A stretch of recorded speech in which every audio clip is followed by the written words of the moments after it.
Let's talk about the Gorz sighting and how this is making people question the meta. Gorz, the emissary of darkness. That's not something that many of you have heard in a very long time, but please make sure you guys smash the living crap out of that subscribe button so you guys do not miss out on more awesome content. So first of all, what in the world is Gorz? Now, I mean, most of you might have seen Edison or some of these older formats, but Gorz is one of these cards that has been around in the shadows of the game for a very long time. I mean, this thing's been out since 2008.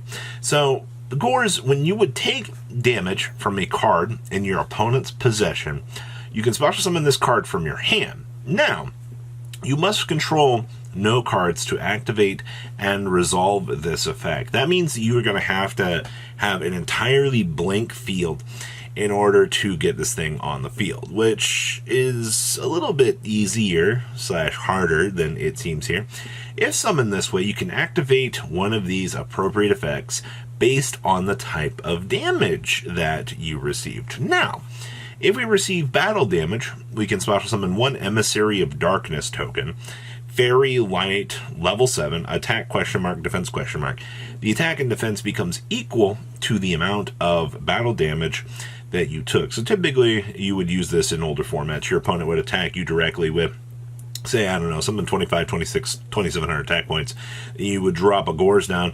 Not only does the Gorz draw a line in the sand, now you have a defensive token as well for you to, rebuttal your opponent. Now, something that a lot of people don't know or typically ever use is the secondary effect of Gorz, and that is for effect damage. And basically, Gorz would come down, the effect damage of part of this triggers, which inflicts damage to your opponent equal to the amount of damage that you took. So typically, if your opponent fired a wave motion cannon at you for 6,000, you had nothing on the field, you would be able to drop Gorz here, and then your opponent would be like, oh, okay, what am I supposed to do with this? The whole discussion point for this, though, is like, this card in older formats is an entirely broken creature, all right? The fact that when you look at this card, all right, 2,700 attack points is absolutely nothing to laugh at. All right. Also, 2,500 defense points. You would catch yourself in a lot of these eras putting the Gorz actually probably in defense mode and then summon the token out and then have the token either crash into whatever it was or, move the token to defense because the token could chum block whatever you just summoned. All right. And, you would use Gorz as, well, this is something you don't hear a lot anymore, but as a classic card advantage generator. Gorz generates a token, and then from there, the large attack points of these particular cards can change with your opponent and allow you the chance to generate some very heavy advantage. Gorz has been a huge part of the game. Now, the last time the Gorz showed up in any sort of competitive fashion in Modern Era was actually during Necros format, where, you would watch these large Necros monsters start to generate. Well, people found out that you could actually use Gorz during that era as a defensive option, actually in, I believe it was the Mirror match, if I recall, where you would drop Gorz off of post side decking out here, and it would give you the chance to kind of shift things around back into your favor and keep the momentum of the game in your favor. Who would have guessed, if your extra deck gets locked, just go knock on old Gorz door here, especially with Necros not really wanting to generate huge boards. This really kind of opened up a very interesting scenario that would, kind of allow you to kind of mess around with it and actually kind of save your butt from this. Now we get up here to Modern Era. Monster negates, Omni negates, how many negates can you end on, has kind of turned into a pretty big scenario out here. But one of the biggest things about Modern Era Yu-Gi-Oh! Is we reach these points in the game where you have to think about beyond just turn one. I know, right? The game right now, a lot of people talk about is a very oriented, you build your board, your opponent breaks your board. If they don't end up ending you, then you have to have a recovery play. Now, where Gorz would come in here is that mystical turn 4 slot. This is the card that after they board break you, you follow it up and it keeps you in the game. Alright, and the fact that you don't really see this huge amount of 2D chess out here actually kind of evolving around here with the shifts of this, which is very, very interesting, especially with the dynamic of how the meta has shifted. Now, what did Gorz get spotted in? So Gorz was actually spotted, was out of an Italian event here, where we saw top 8 was actually a Sky Striker deck. Now, before you're like, wait a minute, we're talking about this? Yes, we are. Actually, the case that this did see play in Sky Striker is very interesting to me, because most of the time with Sky Striker, you got to think about it like this.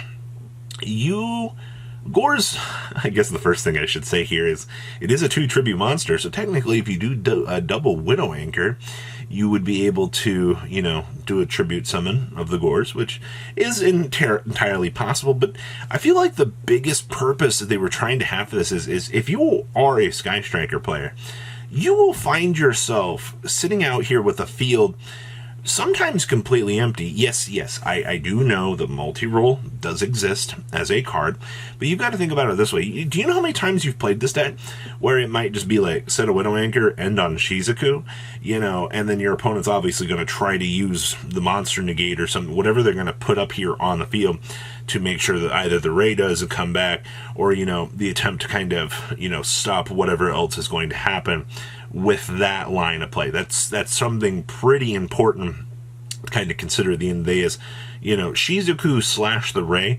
definitely draws in a lot of the attention. Now, so based on that scenario, your opponent board breaks you, especially if you go for it first, you can hold the Gorz, blow out a negate, force something along the way, or, kind of have it as a last line of defense. Now, the cool thing here is, if the Gorz actually does resolve, we can actually make Azalea off of it, because light and dark monster, congratulations. Our generated token actually has a purpose along the way here, which is kind of cool. So this kind of goes back to the theory I was talking about earlier in this video. For the more modern era, you're using this card as a receptor to, make sure you can stay in the game post the later shifts. Now, why are we not maximizing on, more than one Gorz? Well, here's the thing. Alright, you're playing Sky Striker. You want to make sure that your results are optimized. I believe that this was just kind of a one-off showing that they were trying this out. They were like, man, I miss Gorz. I really want to play this guy. And I can get behind that. That's how a lot of these little tech niche interactions start out here. And ain't nobody. The most important part of Gorz out here was, if you've played in any era with Gorz, you learn to attack lowest to highest. All right, you have always, you can tell any veteran Yu-Gi-Oh player out here who is scared off of their mind about Gorz. All right, now in modern era, you'll have people that'll just attack the biggest monster first. You get to drop a Gorz. Whoa, oh, wow. You just punished your opponent because of this. Surprise. All right. It is one of the biggest things in this game. The surprise factor that you're able to pull out of this, have your opponent actually look at you dead in the eyes and go, I can't believe you actually just pulled off Gorz against me in the year 2024. Alright, that's something pretty crazy to actually think about out here. So, the rest of the utility options in this deck, I think, obviously, the deck itself was pretty straightforward. The 3 upstarts, all this. Also, Droll and Lockbird is a heck of a card, man. If I see Gorz in my opening hand, I get Drolled, and my opponent doesn't really set up any, like crazy negates, or like, Gorz in combination with other hand traps seems pretty decent right now, especially like if you use an Ash or a Veiler, negate something along the way, and you kind of notice, you're like, oh, hey, like, we were able to kind of capitalize on this and generate something along the way. I'll take it. So this is the current era of Gorz, and how one duelist has kind of changed the perception of Gorz on modern era. We'll have to wait and see if this sticks, though. But once again, I do think it is a little bit of a one-off here, but that does not take away from the fact that this splendid Swan event actually has happened. I missed you, Gorz. I'm so happy to have you back. So what do you guys think about Gorz, the Emissary of Darkness? Just loses to any real negate, but you know what? I'll try it. You guys have a good rest of your day, alright? Peace out. Patrons! Thank you.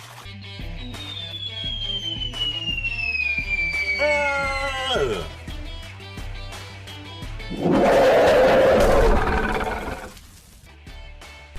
Thank you so much for watching. Check out these other videos.